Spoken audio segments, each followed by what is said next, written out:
We're on to talk about Freemasonry now, because over the last few years this programme has exposed two prominent local politicians as Freemasons. Former Mayor of Weston-super-Mare Philip Judd, who's now serving a 14-month jail sentence for possessing hundreds of pornographic images of films of children, and last Parliament's MP for Filton and Bradley Stoke, Jack Lepresti, both Conservatives. Should candidates, do people think, declare their membership of secret societies like Freemasonry when standing for public office? Perhaps, Mark, you first. It's an interesting topic. Should they declare it? I'm not sure, to be perfectly honest. I mean, a business interest would be declared. Yeah, indeed. I mean, business interests are declared, and quite thoroughly, in fact. And I think actually the law. I mean, even local politicians. I'm an elected councillor, and I have to declare anything that I'm involved with. And I think that's absolutely right, because we don't want people to get any impressions of impropriety or people pulling strings and getting political decisions in order to benefit themselves. I mean, I must admit, I don't really think that these old organisations like the Freemasons are really pulling strings behind the scenes anymore. I'm not really a believer in that. I mean, I've been in elected politics in Bristol for 20 years, and people say that Bristol is a hotbed of Freemasonry, this and that, and I can't say. People certainly do. Some people do. I've never seen any of it. I've never seen any of that stuff going on. I mean, there is an organisation that you guys like to talk about, the Merchant Venturers. They're not a secret society. They're actually quite public. I mean, you can find out who's in what. They're basically like a business club of mates who lobby and back each other up at the right occasions. That's a bit annoying sometimes, but they're public. Everybody knows who they are. Everybody knows that they've got the same business interests and they all own property in the same places and that kind of stuff. Like I say, it's a bit annoying, but it is public. I don't think there's anything secret about it. Kerry, for Labour. Well, I do think transparency is important. So I think that to put information in the public domain. I suppose, as Mark says, in the past it's always been assumed that the only influence upon you would be if someone's paying for you to vote a certain way. I don't actually think that MPs should have outside interests or second jobs, outside financial interests as directorships or consultancies, and Ed Miliband has said that he would ban that if Labour get elected. So I think that's one aspect, but there are lots of other ways in which people could be influenced, and I suppose what's at the bottom of it is I don't really know what Freemasons do these days and whether it is likely to be something that would influence them. If there was evidence that there was, an awful lot of shady dealing and discussions going on and strings being pulled, then I think that ought to be in the public domain, but I suspect that it's a little bit... One of the things that is in the public domain is that it's quite clear that there was a Freemasonic network, and maybe still is, in the Metropolitan Police between people who were sources at the News of the World were getting information from public bodies through those Masonic lodges. Masons now, the police? No, I thought they're they certainly were. not. No. All right, okay. Anyway, maybe Justin on this as well. I would point out as well that around about 2005, for a couple of years, it was on the declaration of interest forms of all councillors and MPs for a couple of years that you had to put if you're a member of a secret society, because that's where I saw Jack Lepresti. He'd put a little note there saying, I'm a Freemason, but it's not a secret society, underlined twice. So for a while it was. The Standards Board of England used to look at this kind of thing, and then the Standards Board of England was abolished. But anyway, Justin, what were your thoughts about secret societies? Wow, yeah. I've never encountered a funny handshake. It's rather a shame. They're obviously sort of like they are around and stuff. I'm not sure how massively significant they are. As you mentioned, the Merchant Venturers and stuff. One thing I did learn the other day was that, is GCHQ, and the fact that they are trying to employ loads and loads of people with autism. If you've got an autistic child, and they're going through school, GCHQ want to know, and it's really weird that they're starting to sort of, let's say, trying to tap into people who are, let's say, not distracted by things and very good at maths and things like that, and that's something that is really odd, the fact that, let's say, there's Freemasons are one thing, but GCHQ is another. There are secret societies and secret organisations, but the MOD don't usually sort of seem to come under that bracket. I mean, the problem, from my point of view, is looking at the oaths that the Masons swear. It's quite clear that their oath of loyalty is to their own organisation, some would call a religious cult, rather than to the public, which is why I question, can they actually swear these oaths and then stand for public office? Anyway, Steve Wood, what are your thoughts about the Masons? Is this something big or not? Well, here's a news flash. I'm a Freemason. There's my ring. I've been a Freemason for 15 years. I'm extremely proud of the fact. And Freemasonry is the biggest donator next to the National Lottery. We donate to charity. We are not a secret society, and we are not a society with secrets. You can go onto the internet and you can find out anything you want to. We have massive amount of money given to charity. In fact, the Freemason Hall in London was the first people who put their hand in their pocket when the tsunami hit the Philippines, and we immediately sent across in excess of £5 million. Would you be happy for a little box on your declaration of interest? I have no problem saying I'm a Freemason. I have no problem with anybody who asks me. I'm extremely proud of the work we do with charity. We fund UK diabetes to the tune of around £2 million a year. We have massive amounts of members, some who are rich, some who are not. And we have others who give 20p, 30p a week, and some who give. But the bottom line is, should it be declared, do you think, or not? It's up to everybody's individual like a business interest. Okay. Let's ask you a question. Are you a member of a golf club? And if you happen to want to declare it, would you? Yeah, well, I'm not a member of a golf club, but I don't swear Masonic oaths to join my golf club. That is oaths of loyalty to my own organisation. There are four if you want, main rules in Freemasonry. The first one, you must believe in a higher being. Whether it's God, Allah, Buddha, doesn't matter, but you must believe in a higher being.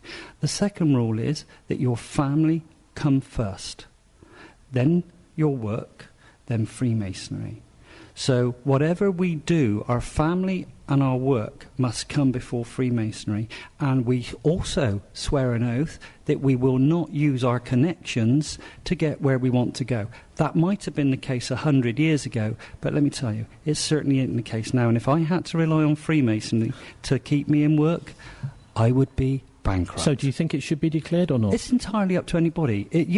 I don't declare... Well, when I declare my business interest, it says you must declare your business interest there. Well, if people want to declare it, if it's on a form, they have an option. It's called a human right. If people want to say they're a Mason, they have a right to say it. There are some people of old school who say that we shouldn't be saying it.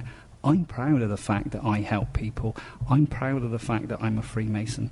I'm proud of the fact that we're the second biggest donator next to the National Lottery to people who need it. Any more comments on that? And just when you say it's family work and Freemasonry, I still don't quite get what Freemasonry is, unless it's just about the charitable side. Is it like the Rotary Club? Yes, it is a charitable organisation. There's a lot of symbolism involved in it, and it goes back 300 or 400 years, if not longer. But primarily, Freemasonry, for the last 200-300 years, has been a charitable organisation. We have bursaries that we give to kids who can't afford to get to university. We fund them.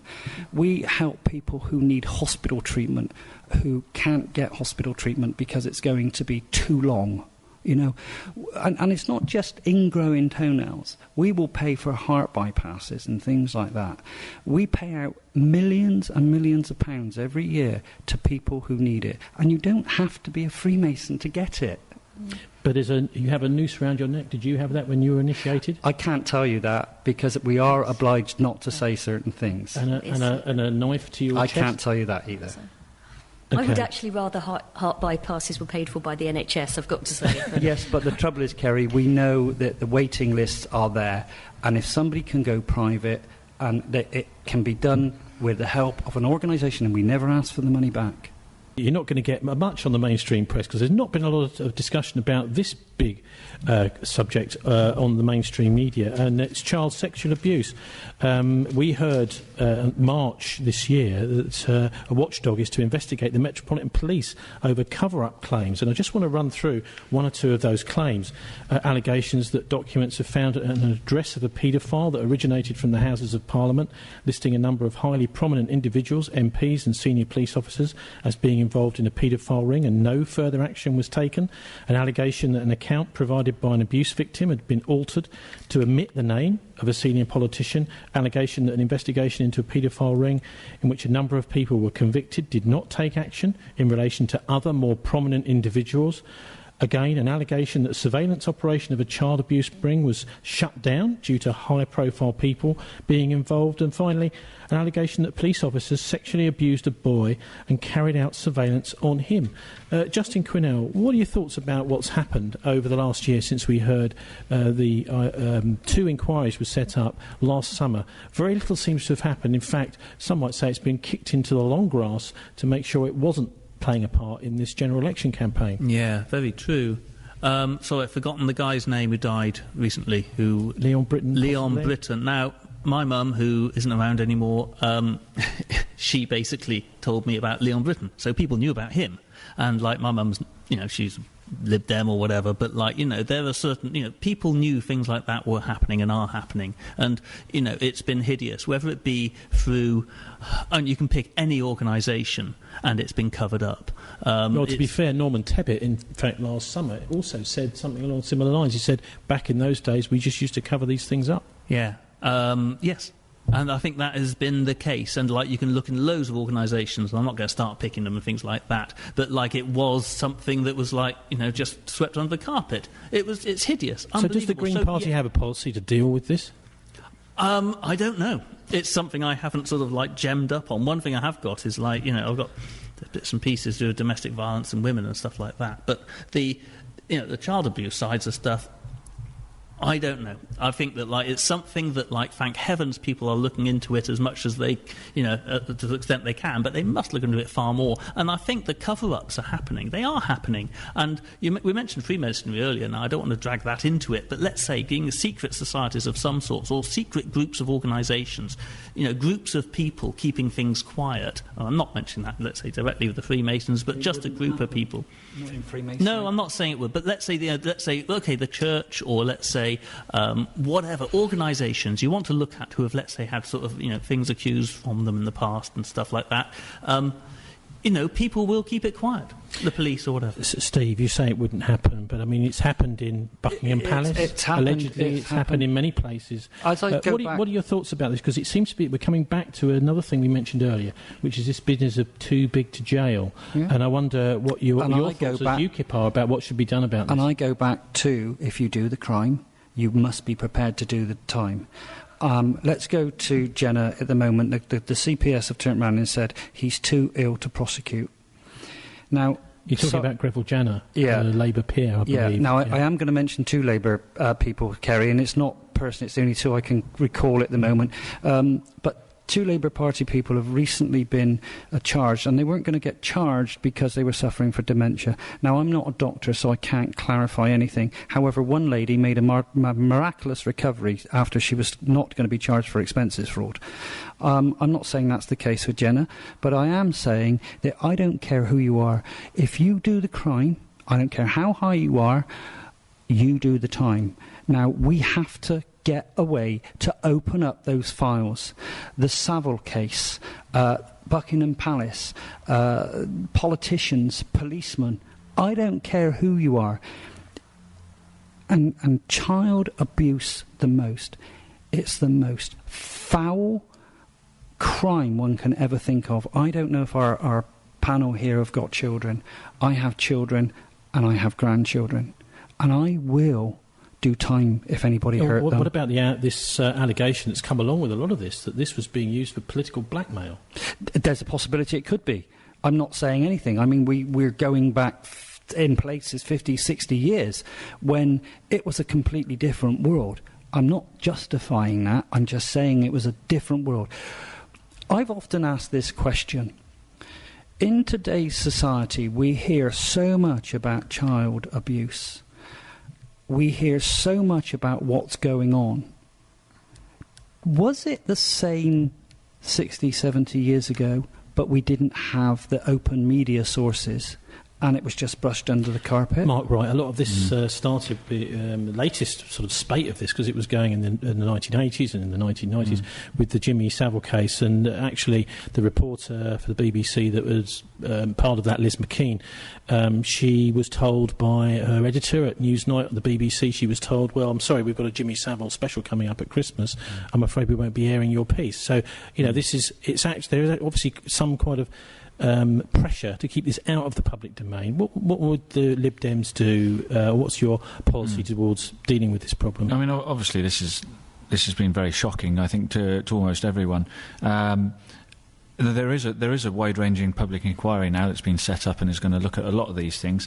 I mean, it's been delayed quite a long time, unfortunately, because they couldn't agree on who was going to chair it. Well, it's the third person. They finally found somebody that might do it. Yeah. I mean, that's a shame. But I think, part of the problem was that they were saying that the previous chairs had connections which might prejudice the way they were thinking. And if what we're talking about is cracking open, the secrecy, then maybe it was right that they kept on trying again until they found someone who they were really convinced had absolutely no links to any of them, whether it's by friendships or business or whatever. Why was somebody appointed to be, originally, who was connected to Leon Britton? Indeed. It has to be somebody from politics that is on a panel looking at this. Why don't we bring in a detective, a high-ranking profile detective? Yeah, indeed. The person they finally settled on is not a... But if the judge doesn't have an investigative mind, Kerry, a policeman, a high-ranking policeman or a very senior detective will be able to take this to pieces. OK, Kerry McCarthy. Well, it's not a police investigation at the moment. It's a public inquiry, and they're usually, the call from the victims was for a judge-led inquiry. One of the things, I was in Parliament sort of challenging Theresa May on the composition of the inquiry and trying to push her to bring it forward, and victims were certainly getting in touch with all MPs. But I think what's important is that they are represented and their voices are heard, and Yvette Cooper very much took that up in challenging the appointment of the two previous chairs, because they didn't have the confidence of the victims, and surely the confidence of the victims... I mean, there's a very strong The last thing we want is a whitewash and another cover-up. Can I just say, there's a very strong sense from the survivors that this has been kicked into the long grass, that it's not being dealt with where it should be being dealt with. Yeah, well, I mean, that is one of the issues that we sort of felt, with some of the discussions about the documents that couldn't be revealed, and Tom Watson has done a lot of work on this.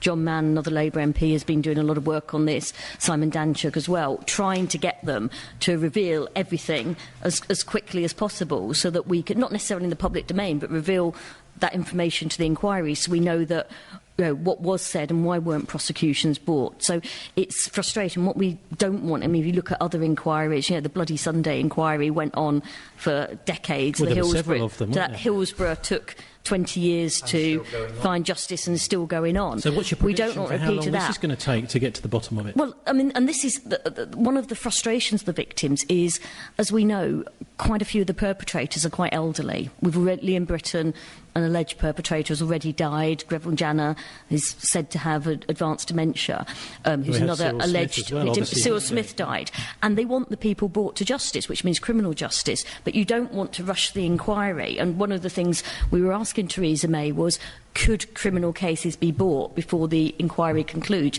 You don't want it to get so bogged down in looking at every single aspect of it that no one's prosecuted. So hopefully, it is difficult, though, because you don't want to prejudice the inquiry by having prosecutions going on. But I think it is important from the victim's point of view that if perpetrators are identified, that those files are put in front of the police as soon as possible, so at least some people are held to justice. Are we giving the victims the support they need as well? Well, that was something else that has been asked on many occasions, because even talking about their experiences now is obviously new trauma for them, and I think it's important that they... There's a massive amount of admiration when you get the victims coming on and actually sort of like, standing up and saying, right, this is me, this is how I am now and stuff, and I just full admiration, because it is something that relies upon people's fear to keep it quiet. Cameron was I can't remember the phrase, but he was very dismissive of them. He almost, I don't want to misquote him, but conspiracy theories. Actually, he used that expression to describe some of them. But I mean, this isn't the only case like this. We had a Dutroux scandal in Belgium to do with some Belgian politicians connected with that. We've also had the Franklin scandal in the United States as well. So I wonder if... Jersey, the children's issue there, it looks connected with Savile too. There's also gang grooming and sexual abuse going on in a lot of our provincial towns and cities as well. I mean, and that's going on in this day and age. I mean, a lot of these political things appear to have happened in the 80s and 90s and a long time before. But there is still, widespread abuse of children going on in the country, unfortunately.